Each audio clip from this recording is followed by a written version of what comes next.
Bonjour à chacun.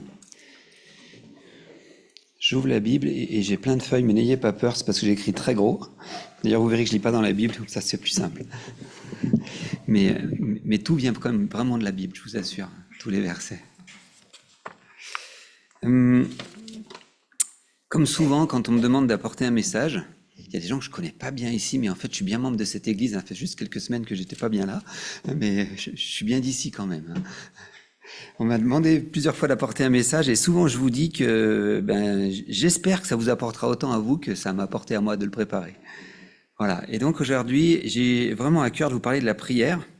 Ça fait plusieurs mois maintenant que je sentais que la prière était quelque chose qui n'était pas facile pour moi. Du coup, j'ai travaillé sur le sujet et ça me fait plaisir de le partager avec vous aujourd'hui. Je vous propose pour commencer de lire Notre Père, celui qui est dans Luc, pas celui qu'on a l'habitude dans Marc, mais celui qui est dans Luc, parce que je vais continuer un petit peu plus loin. Dans Luc 11, au verset 1 à 13. Jésus priait un jour en un certain lieu. Lorsqu'il eut achevé, un de ses disciples lui dit « Seigneur, enseigne-nous à prier, comme Jean l'a enseigné à ses disciples. » Il leur dit « Quand vous priez, dites « Père, que ton nom soit sanctifié, que ton règne vienne. Donne-nous chaque jour notre pain quotidien. Pardonne-nous nos péchés, car nous aussi nous pardonnons à quiconque nous offense, et ne nous induis pas en tentation. » Il leur dit encore, « Si l'un de vous a un ami, qu'il aille le trouver au milieu de la nuit pour lui dire, « Ami, prête-moi 3 pains, car un de mes amis est arrivé de voyage chez moi, et je n'ai rien à lui offrir. » Et si de l'intérieur de sa maison, cet ami lui répond, « Ne m'importune pas, la porte est déjà fermée, mes enfants et moi sommes couchés, je ne puis me lever pour te donner des pains. » Je vous le dis, même s'il ne se levait pas pour lui donner des pains parce que c'est son ami, il se lèverait à cause de son importunité et lui donnerait tout ce dont il a besoin. Je rajoute, pour pouvoir se recoucher. Et moi je vous dis, demandez et l'on vous donnera. Cherchez et vous trouverez, frappez et l'on vous ouvrira. Car quiconque demande reçoit, celui qui cherche trouve, et l'on ouvre à celui qui frappe. Quel est parmi vous le père qui donnera une pierre à son fils s'il lui demande du pain? Ou s'il demande un poisson, lui donnera-t-il un serpent au lieu du poisson? Ou s'il demande un œuf, lui donnera-t-il un scorpion? Si donc, méchants comme vous êtes, vous savez donner de bonnes choses à vos enfants, à combien plus forte raison le Père Céleste donnera-t-il le Saint-Esprit à ceux qui le lui demandent?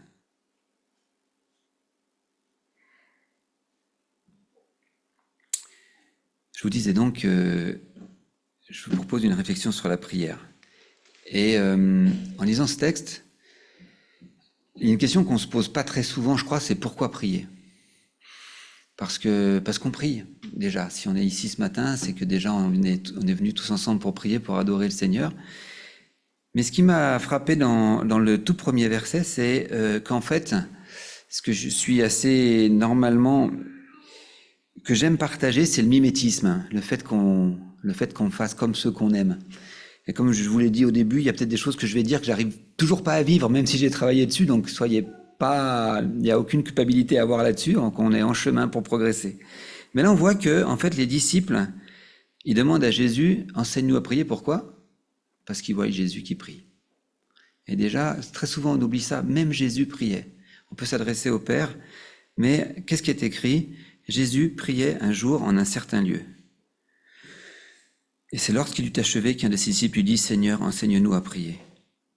On peut discuter beaucoup sur le fait que Jésus priait, qu'il était à l'écart de ses disciples. Est-ce que Jésus, aujourd'hui, Jésus est notre frère? On peut le considérer comme un frère. Et en même temps, si on regarde tous les moments où il a prié, il était souvent pas vraiment avec ses disciples quand il priait, parce que quand même, il est Dieu.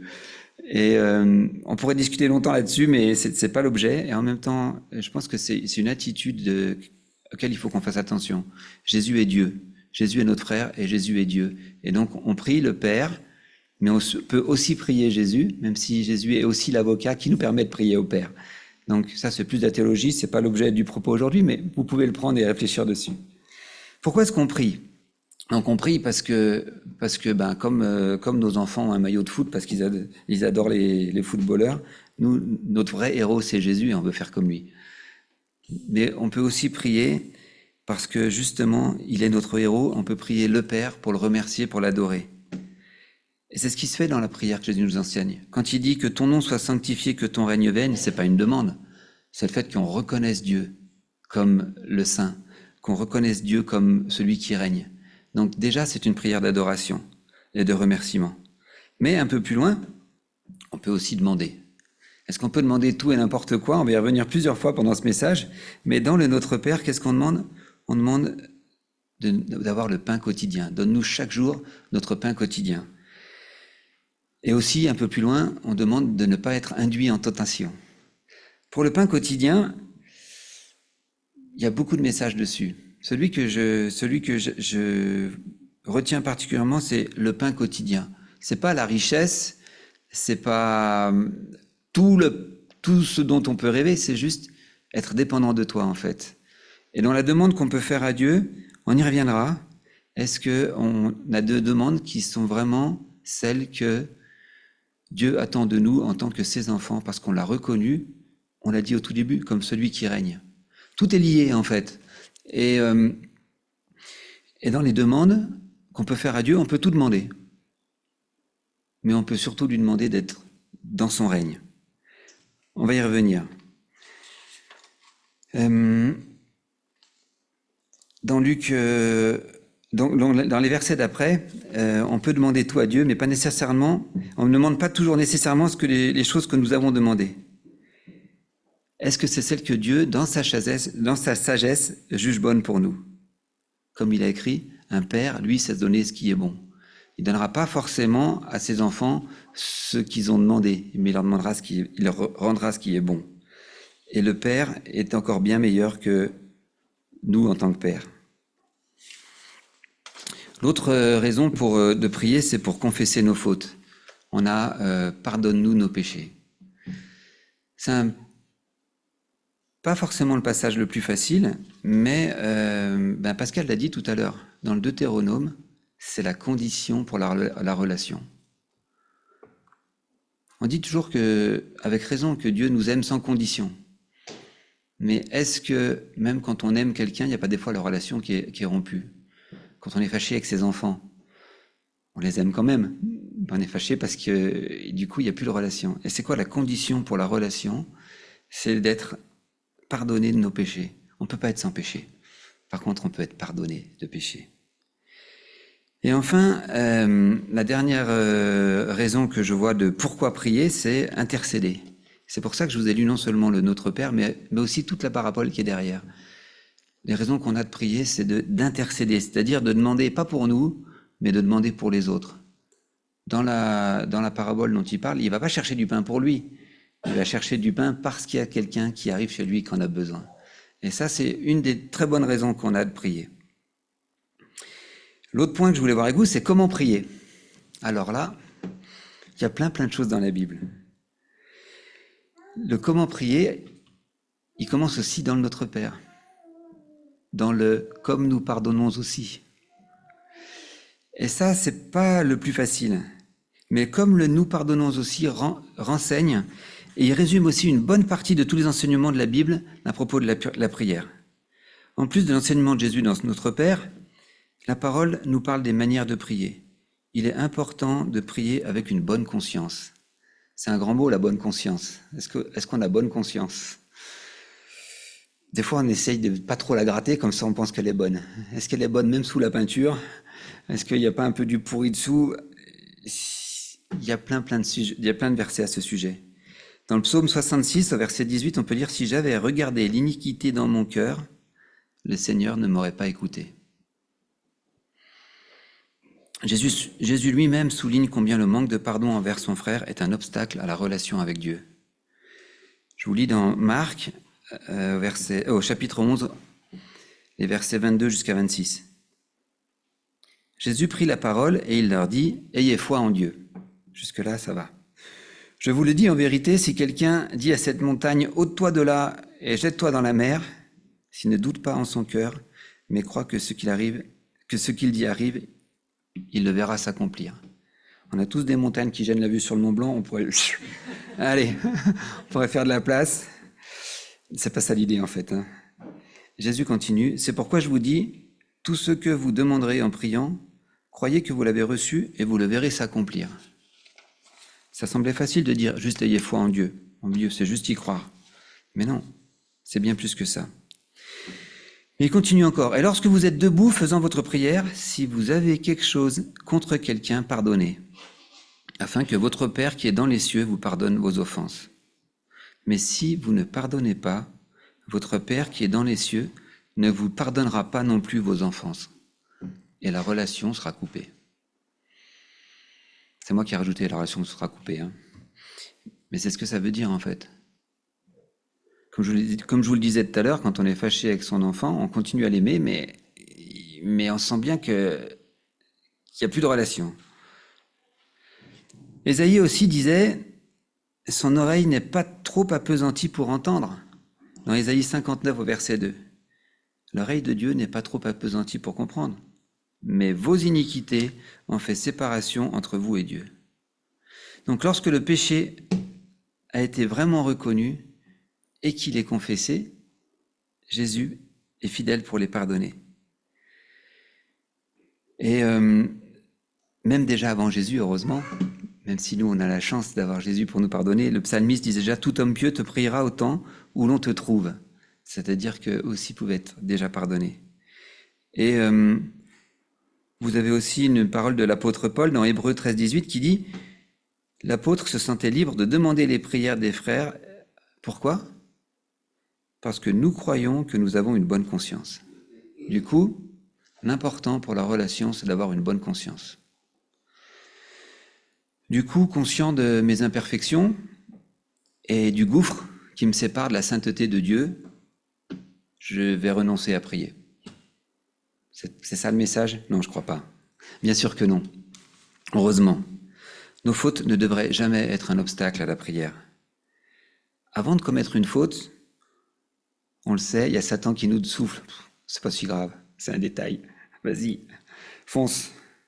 Et puis juste après, là par contre, il tourmente la conscience et il nous dit, ça c'était super grave. Pour la même chose, hein.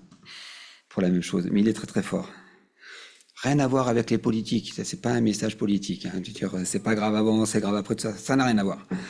Mais grâce au sang de Jésus, on n'est plus sous cette domination. Grâce à son œuvre, à son sacrifice, on peut toujours revenir au Seigneur. Et grâce à ce pardon, on peut éprouver la joie dans la prière et recommencer ce cycle de reconnaissance. Et enfin avoir une relation avec Dieu. Parce que lui, il est juste et il est fidèle. Il a promis que grâce à Jésus, à son sacrifice, on sera toujours pardonné. Et en même temps, n'oublions pas que nous sommes appelés aussi à pardonner notre frère comme il a demandé. C'est déjà, le pas encore, c'est pas si simple en fait, cette relation. Mais est-ce que vos relations juste entre humains, elles sont simples ? En tout cas, moi, c'est souvent compliqué, hein. Il y a un autre obstacle qui est majeur à notre prière, qu'on oublie, et qui m'a semblé très important. Je ne pourrais pas vous lire le texte en entier parce que il faudrait lire trois chapitres de Jérémie. Vous connaissez Jérémie, on ne le lit pas très souvent, mais Jérémie qui a donné en français les Jérémiades, on ne le lit pas très souvent parce que alors qu'en fait c'est un message de la parole de Dieu et il a son importance comme tous les autres. Dans Jérémie 41 à 43, qu'est-ce qui se passe ? On a les chefs du peuple qui viennent voir Jérémie et qui lui disent « Prie pour nous pour que le Seigneur nous dise qu'on a raison de vouloir descendre en Égypte. » Ils ne le disent pas exactement comme ça, mais ils disent « Mais quoi que Dieu dise, on obéira. Mais il faut qu'il nous dise qu'on va descendre en Égypte parce que là, il y a Babylone qui arrive, on va s'en prendre plein la tête. » Et qu'est-ce qui se passe ? Jérémie prie à la demande du chef du peuple. Dieu tarde à répondre. Dieu tarde à 10 jours, parce que nous, on aimerait bien que ce soit toujours que 10 jours, mais là, Dieu dit qu'il tarde à répondre et ça dure 10 jours. Et la réponse de Jérémie, c'est « Allez surtout pas en Égypte, c'est là-bas que vous allez vous faire massacrer. Le peuple de Babylone, bien puissant qu'il semble être, ne vous écrasera pas. » Qu'est-ce que font les chefs et le peuple ? Ils vont quand même en Égypte. Ça nous fait rire comme ça, hein ? Mais est-ce que nous, on n'est pas souvent comme ça quand on prie ? On a une éducation, je dirais, à l'action. Et on a aussi une éducation chrétienne à l'action. On a même souvent des paroles qui disent la différence de prière entre souvent les musulmans et les chrétiens, c'est que le Inch'Allah des musulmans, c'est rester assis sur ton steak. Non, alors que nous, chrétiens, dans l'action. On est même, je crois, on est éduqués depuis tout petit comme ça. Alors que si on demande à Dieu, ben, il faut d'abord qu'on attende sa réponse avant d'y aller. Et c'est difficile. C'est difficile pour la jeunesse quand on est amoureux. Quand on est amoureux, on a envie de passer la 4e à tout de suite, là, il faut y aller. Et en même temps, on est chrétien, on dit Seigneur, est-ce que c'est la bonne? Ou est-ce que c'est le bon, hein? Ça marche pour les filles aussi. Hein. Et est-ce qu'on prend le temps d'attendre la réponse de Dieu ou est-ce qu'on s'engage trop vite? Est-ce que quand on a une opportunité professionnelle, on demande à Dieu, une fois qu'on a dit oui, de bénir ce qu'on a décidé ou est-ce qu'on lui demande? Repensez à Jérémie quand vous aurez ces prières à faire. Je pense que, en tout cas, moi, j'ai vraiment à apprendre à penser à Jérémie. Ça marche aussi pour un achat, ça marche pour plein de choses, vous verrez. Quand on demande à Dieu, très souvent, on lui demande de bénir notre décision. Est-ce qu'on ne peut pas apprendre à lui demander d'être avant la décision? Est-ce qu'on est prêt à avoir une réponse négative aussi? Est-ce que souvent, on dit que Dieu ne nous répond pas, alors qu'en fait, il nous a juste dit non et qu'on ne l'accepte pas? Est-ce qu'on est prêt à entendre ça? Un troisième sujet que je voulais voir avec vous, c'est avec qui prier. Parce que justement, comme je le disais au début, les disciples, enfin un disciple demande devant les autres à Jésus, enseigne-nous à prier. Et on a plusieurs textes dans la Bible qui nous parlent de la prière et avec qui prier. Un qui m'avait sauté aux yeux, c'est tout seul. Quand Jésus dit, mais toi, lorsque tu veux prier, entre dans ta chambre, ferme ta porte, prie ton Père qui est là dans cet endroit secret, et ton Père qui voit ce que tu fais en secret te récompensera. C'est dans Matthieu 6,6. Une fois de plus, ne sortons pas les textes de leur contexte. Jésus, il dit ça à qui? Parce que moi, quand je vois ça, je dis, je suis mal barré, parce que moi, j'ai jamais eu ma chambre pour moi. Hein. J'ai toujours partagé ma chambre avec un frère ou une sœur, puis après, je me suis marié, j'ai partagé ma chambre avec ma femme, mais du coup, j'ai pas de chambre à moi, donc c'est compliqué, quoi. Hein, mais en fait, Jésus, il parle à qui, là? Il est en train de parler des pharisiens qui faisaient des grandes prières dans le temple pour se montrer.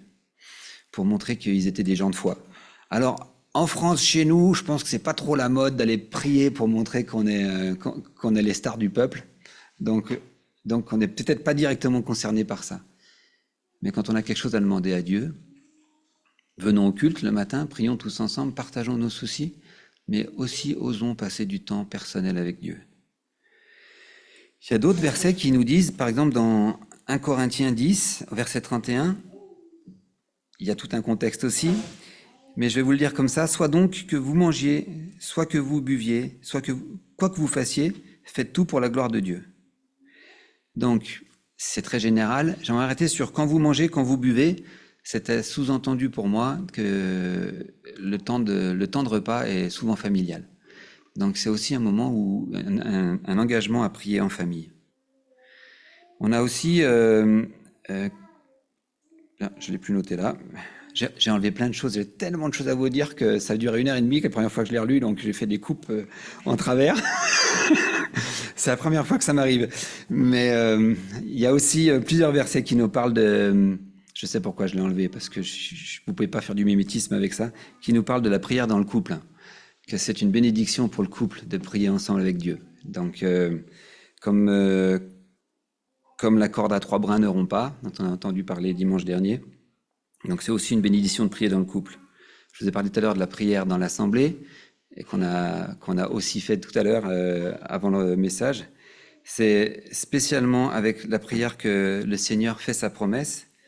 C'est là où 2 ou 3 sont assemblés en mon nom, que je suis au milieu de vous. Ça, c'est une belle promesse. Vous pouvez la trouver dans Matthieu 18, au verset 20. Et aussi, on a aussi des groupes de maison. C'est aussi un bel endroit pour prier. Et la parole nous encourage à ça.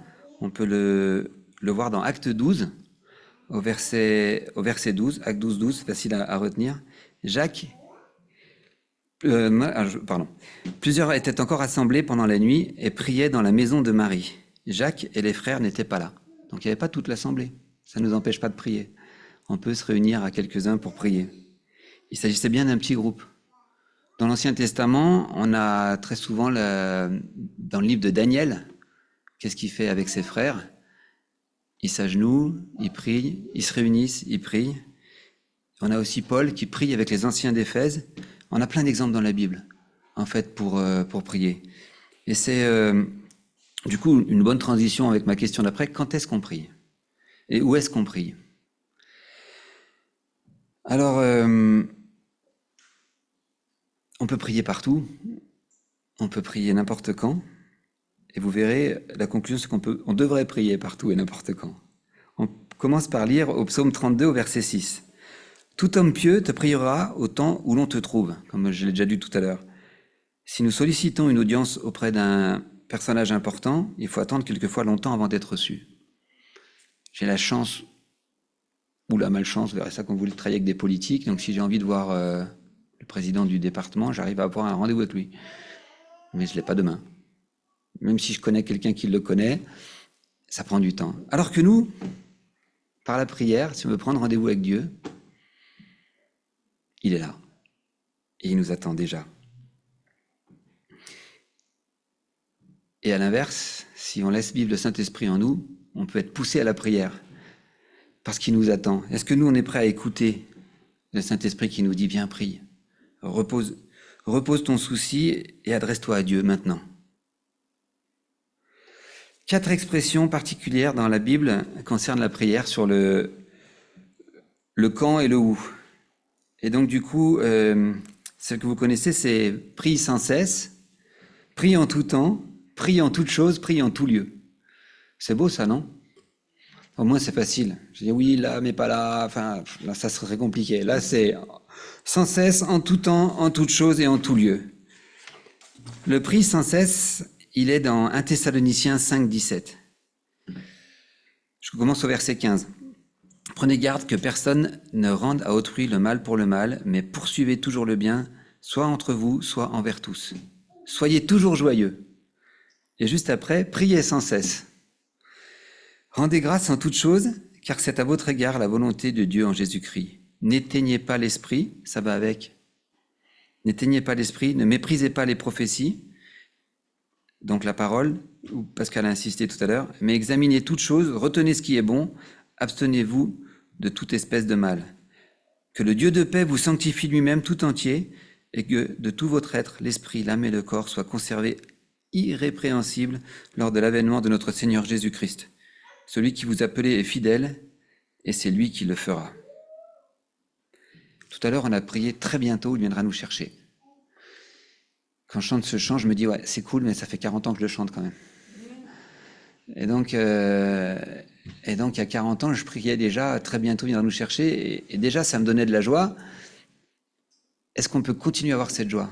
Est-ce qu'on peut voir le 40 ans, peut-être, je vois des gens là-bas qui ont plus que 80, peut-être qu'ils chantaient déjà il y a 70 ans. Et est-ce que par rapport à l'éternité, 70, 80 ans, c'est quand même très bientôt. Et très bientôt, on sera avec lui. Est-ce qu'on peut vivre cet instant présent comme le très bientôt, on va être avec lui? Ça va venir, pour nous aider à être sans cesse dans la prière. Le sans cesse et le en tout temps, c'est pas exactement la même chose. On a vu un message, je vais pas le refaire, on a vu un message de Antoine Fritz là-dessus. Le en tout temps, pour nous, le sans cesse, ça nous semble être la même chose. Mais dans la Bible, le en tout temps, c'est plus le en toutes circonstances. Et comme je disais tout à l'heure, retire-toi dans ta chambre plutôt que de prier en public parce que les grands politiques de l'époque priaient en public pour montrer qu'ils avaient de la puissance. Nous, c'est plutôt l'inverse. On doit plutôt se cacher pour prier, surtout si vous êtes fonctionnaire dans ce pays laïque. C'est même compliqué d'avoir des collègues chrétiens et juste de se faire savoir qu'on est chrétien entre nous. Est-ce qu'on oserait prier quand les temps sont défavorables? C'est ce temps-là, les temps favorables, le temps défavorable. Est-ce qu'on oserait prier dans les temps défavorables, dans les moments où on n'est pas forcément les bienvenus en tant que chrétien? Est-ce que l'image du chrétien n'est pas la bienvenue? Est-ce que juste prier, même discrètement, montre pas à qui on appartient. Est-ce qu'on est prêt à le faire? Le en tout lieu, c'est dans 1 Timothée 2, 2:8. Je veux que tous les hommes prient en tout lieu, en élevant les mains pures, sans colère ni mauvaise pensée. Ça rejoint ce que j'ai dit juste avant, c'est plus proche du en tout temps, le en tout lieu. Est-ce qu'on est prêt à le faire? On n'a pas besoin, comme je l'ai dit au tout premier verset, d'aller dans une chambre ou d'aller à l'église. On peut le faire au travail, à la maison. On doit le faire au travail. Prier, c'est garder la relation avec Dieu. Lui, il la propose. Est-ce que nous, on la garde? Est-ce qu'on la garde quand on est en vacances? Est-ce qu'on la garde quand on est en voyage? Est-ce qu'on la garde quand on est à la machine à café? Vous savez, le lieu top pour les ragots de la boîte, là. Hein? Est-ce que là, on accepte que Dieu soit avec nous? Mon épouse aime beaucoup les films anglais il y a un siècle ou deux, là, où on parle de ce monde-là.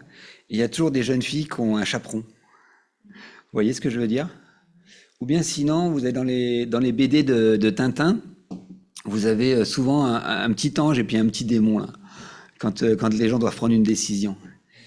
Si on décide de croire réellement en la présence totale partout de Dieu, est-ce qu'on peut le voir comme un chaperon? Et du coup, on va en tout lieu, parce que du coup, on n'ira pas dans des endroits où on n'a pas envie qu'ils viennent avec nous, et en tout temps, parce qu'on aura comme priorité le temps. On donnera le temps à des choses où il peut toujours être avec nous. Je ne sais pas si ça vous parlera, le chaperon, mais bon, voilà, si ça peut en parler à certains, tant mieux. Vous voyez, est-ce qu'on irait dans des endroits où on ne doit pas aller? Est-ce qu'on prendrait du temps à des choses qu'on n'est pas censé faire sans Dieu? Le en tout temps, en tout lieu. Après, surtout, ce que je voulais partager avec vous, c'est qu'est-ce que produit la prière? Parce que, j'en parlais tout à l'heure avec Rachel au début du culte, certains de nous sont formatés sur l'objectif. Pas tout le monde, mais moi je fais partie des gens qui sont formatés sur l'objectif. À quoi ça sert? Pourquoi est-ce qu'on le fait? Qu'est-ce qu'on y gagne? Pourquoi je me mets en route? Alors là, il y a plein de promesses. Là, plein de promesses. Les résultats de la prière, la toute première, c'est la paix de Dieu. C'est la promesse de Philippiens 4. Lorsqu'on a exposé ses requêtes à Dieu, dans l'assurance de l'intérêt qu'il porte aux besoins des siens, après avoir répandu son âme devant l'Éternel, je suis trompé de verset, pardon. Je continue quand même. Anne n'eut plus le même visage. Si on ne le prie pas, on est plein d'inquiétude. Mais si on apprend à rejeter sur lui tout notre souci, dans la certitude qu'il prend soin de nous, comme dans 1 Pierre 5, verset 7, quel soulagement. En Ésaïe 26, 3, on chante « Tu garderas une paix parfaite, l'esprit qui s'appuie sur toi, car il se confie en toi. » C'est aussi un peu un problème, la paix. Je ne sais pas vous, mais on vient de parler de tout et comment. Du coup, moi, je ne peux pas prier dans mon lit. Si je prie dans mon lit, je m'endors aussi sec. Après, je me réveille, je suis culpabilisé. Seigneur, tu as dit à tes disciples, quand même, pour y veiller et prier. Moi, chaque fois si je suis couché ou même assis que je prie, je m'endors. C'est d'une efficacité, pour moi, la paix, c'est tout de suite, je dors. Donc, après, chacun s'adapte. Hein. Mais en tout cas, il nous donne la paix. Il l'a promis et vraiment, il le fait. Ça fait partie des choses que je peux partager avec vous, je le vis vraiment. L'autre résultat de la paix, c'est la joie de l'exaucement. Parce que des fois, il dit oui, contrairement à ce que je vous ai dit tout à l'heure. Et très souvent, il nous dit oui, il répond à nos prières. Et donc, du coup, si on prie dans la ligne de la volonté de Dieu, comme on disait tout à l'heure, quelle grâce, que ce soit pas selon notre volonté, mais selon la sienne. On le voit avec les élections, hein. Si on pensait tous comme Dieu veut qu'on pense, on ne serait pas en train de tous se mettre sur la tête comme on fait en ce moment là. Mais si on avait une seule volonté dans la volonté de Dieu, on serait toujours exaucé, ça c'est sûr. Et pourtant, on prie aussi pour des choses qui nous sont très personnelles, qui sont matérielles, mais Dieu exauce aussi. Et Dieu exauce, mais pas toujours comme on le pense. Il y a 4 façons d'exaucer. La première, c'est il dit oui. Soyons reconnaissants. Oublions pas d'être reconnaissants, oublions pas de dire merci, oublions pas de redorer le Seigneur. La réponse peut être différée. Et du coup, un des résultats de la prière, ça peut être la patience. C'est pas facile, mais on peut aussi remercier le Seigneur parce qu'il nous apprend à la patience. L'autre réponse de la prière, ça peut être Ça peut être qu'ils nous répondent contrairement à ce qu'on a demandé. Pas un non, mais autre chose. D'accord? Comme j'avais noté un exemple que j'ai pas gardé, mais qui est important. On peut demander, on peut très bien demander la guérison, et le Seigneur nous permet de vivre pleinement la joie d'être différent. J'ai, c'est un exemple qui m'est venu comme ça, mais on a plusieurs amis qui vivent des difficultés physiques. On a prié pour la guérison et aujourd'hui, c'est leur différence qui permet d'être un témoignage et la joie qu'ils ont dans le Seigneur avec ce témoignage. C'est une réponse. Et on peut aussi le louer et le remercier pour ça. Et puis, il peut nous dire non. Clairement non. Comme il l'a dit à Paul, qui a supplié aussi, je reprends la guérison, Paul a supplié pour être guéri dans sa chair. On ne sait pas exactement ce qu'il avait. En tout cas, il avait mal quelque part. Et la réponse de Dieu a été suffisante pour lui. Et elle a été un encouragement pour nous tous quand il dit « Ma grâce te suffit ». Est-ce que c'est pas une merveilleuse promesse à laquelle on doit s'accrocher? Ma grâce te suffit. Et je reviens au chant qu'on avait chanté tout à l'heure. C'est très bientôt, de toute façon. De toute façon, c'est très bientôt qu'on aura un corps parfait, un corps et surtout plus de soucis avec notre corps parce qu'on sera en contact tout le temps avec Dieu. Et en attendant, sa grâce nous suffit. C'est ce qu'il a répondu. On peut s'accrocher à ça et on peut être aussi très reconnaissant pour ça. Et pourtant, a priori, Paul avait toujours mal, hein. Mais il s'est accroché à cette grâce, lui a suffi, comme nous, on peut s'accrocher. Donc, comme on lisait tout à l'heure, Jésus dit « Demandez, vous recevrez », afin que votre joie... demandez et vous recevrez. Et qu'est-ce qu'il dit à la fin? Afin que votre joie soit parfaite, ça c'est dans Jean. Mais dans Luc, qu'est-ce qu'il dit? Il dit « Même le Père qui s'est donné le meilleur, à plus forte raison, Dieu, votre Père, vous donnera le Saint-Esprit. Ma grâce vous suffit. » Et là, je rajouterai « Et le Saint-Esprit vous suffit. » Qu'est-ce qu'on peut encore retirer de la prière? Ou à l'inverse, qu'est-ce qui est un peu dangereux dans la prière? Il y a un contre-exemple de la joie, c'est Zacharie et Élisabeth, qui prient depuis longtemps pour avoir un enfant. Vous vous souvenez de ça? Et puis, Zacharie, il retourne, il a la chance d'être tiré au sort pour aller dans le lieu saint, donc être en direct avec Dieu. Et Dieu lui dit, je t'ai répondu. Oui, à quoi déjà? En fait, il priait, mais il n'y croyait pas. Et donc, qu'est-ce qui se passe? Il devient muet. Est-ce que c'est une punition? Est-ce que c'est le fait de... C'est Dieu, c'est pas à moi de juger de ça. En tout cas, il n'y a pas de possibilité de partager la joie. Parce que je pense que surtout, la leçon que moi j'en prends par rapport à ça, c'est le fait d'être muet, on ne peut pas partager sa joie. En tout cas, pour celui qui est muet provisoirement, qui ne sait pas s'exprimer autrement qu'avec la bouche. Mais le Seigneur comble quand même. Il a promis, il lui a dit oui. Et quand enfin Zacharie doit dire il s'appellera Jean, la voix lui revient. Et là la joie s'exprime complètement. Pour lui, pour Anne, bien sûr. Et donc, du coup, il peut bénir le Seigneur. L'autre résultat de la prière, c'est la communion. Comme je disais, ça fait déjà plusieurs semaines que je ne suis pas venu au culte, mais la dernière fois que je suis venu, Pascal a parlé des églises de l'Apocalypse. Et il n'y avait plus de lien direct entre la Odyssée et le Seigneur. Et pourtant, le Seigneur, qu'est-ce qu'il dit? Je me tiens à la porte et je frappe. Si quelqu'un entend ma voix, m'ouvre la porte, j'entrerai chez lui, je souperai avec lui. Le résultat de la prière, c'est la communion avec Dieu. Je vous ai donné toute une liste, mais pour moi, ça fait partie des plus importantes. Le lien, la connexion. C'est comme ça qu'on reste accroché à Dieu. Il n'y a pas que la prière, il n'y a pas que la parole. Tout ce qu'a dit Pascal avant et tout ce qu'on dit très souvent, bien sûr, on vous encourage à lire la Bible, mais on vous encourage aussi à prier. Et comme je vous le disais au tout début, si j'ai fait cette recherche, c'est parce que j'avais du mal à prier. Et c'est toujours un peu compliqué, mais c'est vraiment un moyen d'avoir une relation avec Dieu. Et accrochons-nous-y, parce que vraiment, il tient sa promesse. Tout à l'heure, je vous ai parlé aussi de des fois, il dit pas tout de suite oui, il dit pas tout de suite non. Et donc ça, c'est un des résultats de la prière, c'est que ça nous apprend la patience. Moi, j'ai beaucoup à apprendre dans ce domaine, mais le Seigneur l'a écrit très souvent dans la Bible. Il y a beaucoup de psaumes qui en parlent. Entre autres, le psaume 5, verset 3, il commence par j'attendrai. Pas comme dans la chanson, hein, mais si comme dans la chanson, j'attendrai. Comme un amoureux, j'attendrai le jour, j'attendrai la nuit, j'attendrai ton retour. Et c'est une vertu, je pense, qu'on met pas assez en avant, et voire même qu'on oublie dans notre monde, on veut du tout de suite.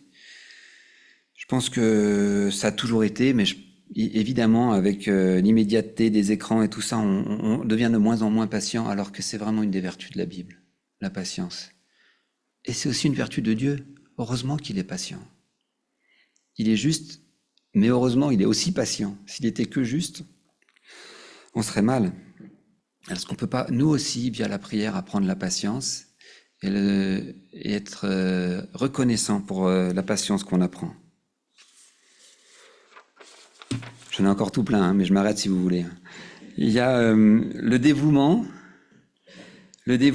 parce que quand on prie, il faut être prêt. On a plusieurs versets qui en parlent. On a même Pierre. Pierre, il prie le Seigneur pour dire « Retire-toi de moi, car je suis un homme pécheur ». Est-ce que le Seigneur lui a répondu oui? Heureusement, il lui a répondu non. Il ne s'est pas retiré, il n'est plus jamais revenu. Et du coup, le résultat d'une réponse négative, regardez ce que c'est. Pierre est devenu le Pierre qu'on connaît, l'apôtre Pierre. J'ai encore un autre résultat de la prière qui est la délivrance, qui arrive très souvent. On est délivré de nos péchés, bien sûr, mais on est aussi délivré physiquement, on peut être délivré de la maladie, délivré des addictions, délivré... La condition, celle qu'on a dit tout à l'heure, il a été dit dans les Deutéronomes, elle est répétée plusieurs fois dans la prière de Salomon, qu'on a étudiée il y a quelques semaines aussi. « Ici, mon peuple s'humilie, prie, me cherche, je reviendrai, je le délivrerai. » Et ça, on peut vraiment compter sur le Seigneur pour tenir ses promesses. On a encore d'autres sujets sur lesquels le Seigneur peut nous répondre. Ça nous permet de discerner sa volonté. C'est le pendant de Jérémie, je vous disais tout à l'heure. On a souvent la mauvaise prière, mais si on a la bonne, on pourra discerner la volonté de Dieu. Et puis, tout simplement, ça peut nous ouvrir les yeux. Et ça, c'est magnifique. Je pense que le plus beau passage de l'ouverture des yeux, mais je pense qu'il faut qu'on la garde avec nous, c'est quand le jeune homme, serviteur d'Élisée, voit toutes les troupes autour, et Élisée, lui, il est en paix. Pourquoi? Parce qu'Élisée, il voit déjà les troupes du Seigneur, et il prie avec le jeune homme pour que le jeune homme, lui aussi, voit toutes les troupes du Seigneur, qui sont bien plus puissantes que les troupes autour. Le Seigneur peut nous ouvrir les yeux si on lui demande. Et prions pour qu'il nous ouvre les yeux.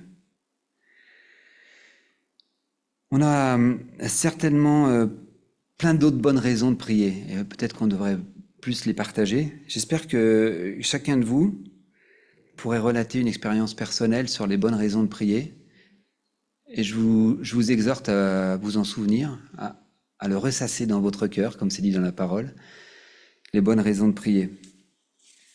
Et